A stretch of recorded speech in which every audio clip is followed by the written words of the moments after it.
Yo, what is good, Jets Nation? Welcome back to Jets Media. This is Richie, and we have made it to the finale here on the Rookie Profile series on Jets Media, where we break down each individual 2022 rookie for the New York Jets. And we are going to finish it off with the defensive end from Texas A&M, Michael Clemons, and break down his strengths, his weaknesses, his stats, all that great stuff. You guys already know what's good on the channel. I broke down every single rookie, that being from Sauce Gardner, Garrett Wilson, Jermaine Johnson, Breece Hall, Jeremy Ruckert, and Max Mitchell. And that is the finale is to this video in Michael Clemons. So I'm really excited to break down Clemons as a player, his strengths, his weaknesses, and a lot of great stuff. So before we hop into the video, I just want to mention, if you guys are new to Jets Media, make sure you hit that subscribe button. And if you want to check me out over on Instagram and Twitter, that is at nyjets_media. And if you guys enjoy the video, please do not forget to thumbs it up. With that being said, let's dive right into Michael Clemons. So at the end of the NFL draft in 2022, we had two picks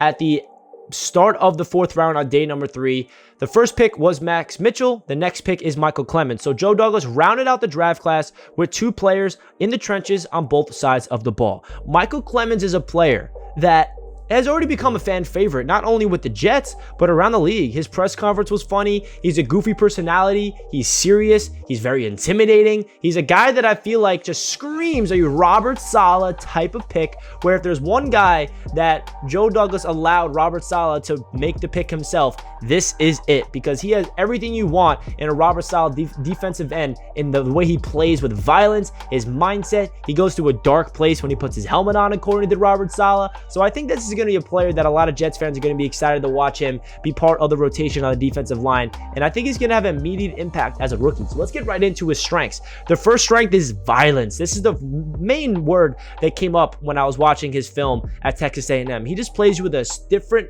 violence game to him. And that's exactly what Robert Saleh is trying to get out of his defensive lineman, is play the game with a sense of urgency, play the game with a violent energy. Absolutely rip the offensive tackle away from you and go get the quarterback and play with violence. So I absolutely love that Robert Saleh already said that in the press conference, that he plays with a violence to him. Jermaine Johnson plays with violence as well, by the way, but Michael Clemons has a different intimidation factor to him that I think is going to be a fan favorite. Another strength is his size. 6'5", 263 pounds, 34 7/8 inch arms, and 10-inch hands. That is ridiculous. He kind of has an offensive tackle body playing a defensive end. So that tells you that he has the long arms to be able to get by. If he gets his hands on the offensive tackle, it's very easy for him to get off that block because of his really ridiculously long arms and big hands, which is actually the next strength. He can really use this as an advantage in the NFL at the next level, because if he gets off the line of scrimmage and he can get his hands on the offensive lineman before the offensive lineman gets his hands on him and he gets leverage, it's pretty much easy. He can literally just put his hands on there and just extend his arms, because his arms are so long to the point where when they're extended, all he has to do is swim by him or do a little spin move or just literally bull rush the offensive lineman and power him down to the floor and then get to the quarterback. That's definitely going to be something that's going to translate to the NFL, is his size and his long arms and big hands.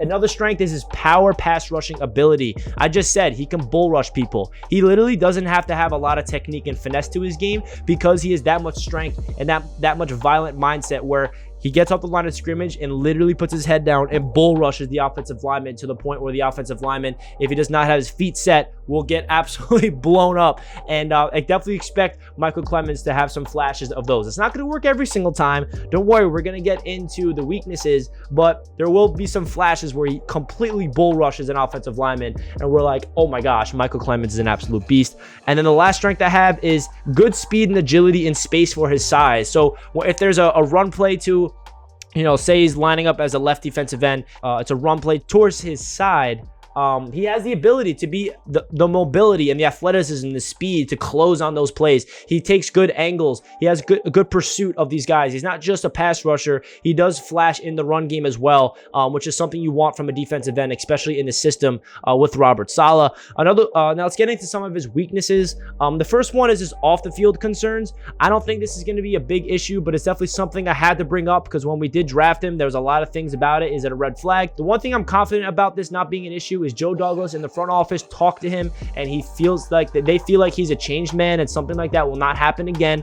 So I feel like if Joe Douglas and their whole team and Robert Saleh and the coaching staff talk to him and they feel like that's in the past and that's not something that defines him as a character and defines him as a person, then I'm not too concerned. But I definitely had to bring it up because it was a red flag when we first drafted him. And that also was something to keep in mind. That is a reason why he fell to the 4th round. A lot of people in the NFL draft world said that if Michael Clemons did not have that arrest on his resume, he could go in the 2nd or 3rd round, but the Jets got him in the 4th round because of that's how much of a physical talent he is on the field. So I'm all for drafting a player that falls because he had 1 or 2 arrests, but they feel like that's in the past, and they feel like they can get his mind and right and for the passion for the game.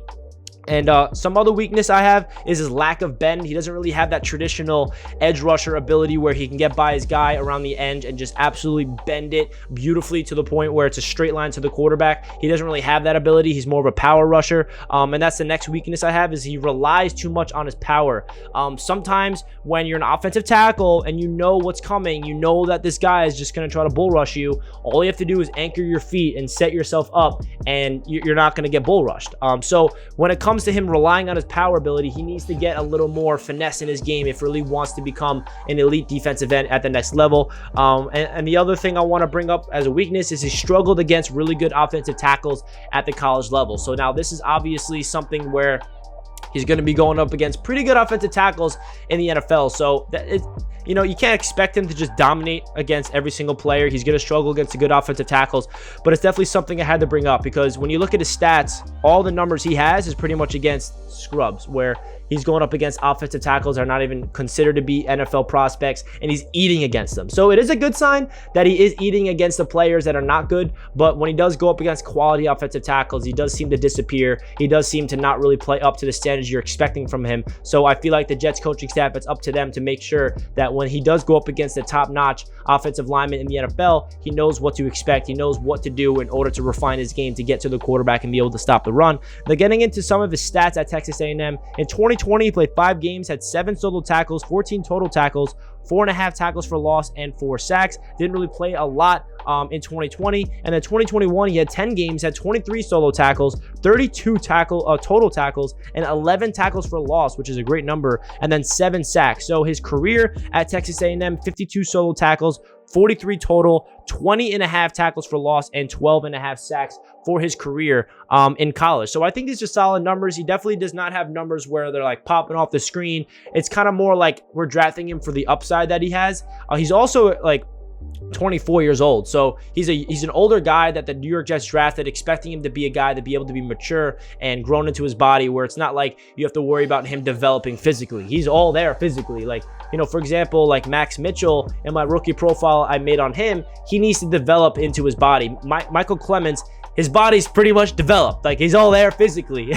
You know what I mean? Now, getting to some of his expectations I have is be part of the defensive lineman rotation as a rookie. I do feel like he's going to get on some passing downs. His name is going to be called. We have such a deep defensive line this year, guys, to the point where I definitely feel like Michael Clemons is going to be part of the rotation. I am also expecting Saleh to unlock him and let him become a monster throughout his career with the New York Jets. Now, maybe this does not happen as a rookie, but maybe in year 2, maybe in year number 3, I have a feeling Robert Saleh is going to unlock a monster within Michael Clemons, because he is everything, and I said it already, but he is everything Robert Saleh wants in his players. And then the last expectation is have a couple flashy, dominant plays as a rookie, where maybe he finishes the year like 2.5 sacks as a rookie, and that one of those sacks is just like crazy, where he just destroys the offensive lineman. It's a flashy play. He gets a strip sack or something crazy where it's a highlight. I do think he's a highlight reel waiting to happen. I don't think he's going to get consistent highlight plays. I think he's going to flash, 1 or 2 of those plays as a rookie. And the player comparison I have is where if he reaches his potential, I think he has Preston Smith's game all over him. I feel like Preston Smith is a pretty good player comparison that I came up with for him. Let me know who Michael Clemons reminds you of down below in the comments. I'd love to hear what you guys have to say. Yeah, guys, so that's my thoughts of Michael Clemons as a player and what to expect from him as a rookie. I'd love to hear what you guys have to say down below in the comments, so make sure you leave a comment down below your thoughts of Michael Clemons. Don't forget to like the video if you guys enjoy, and I'll catch you guys in my next video. Let's go, Jets. Peace.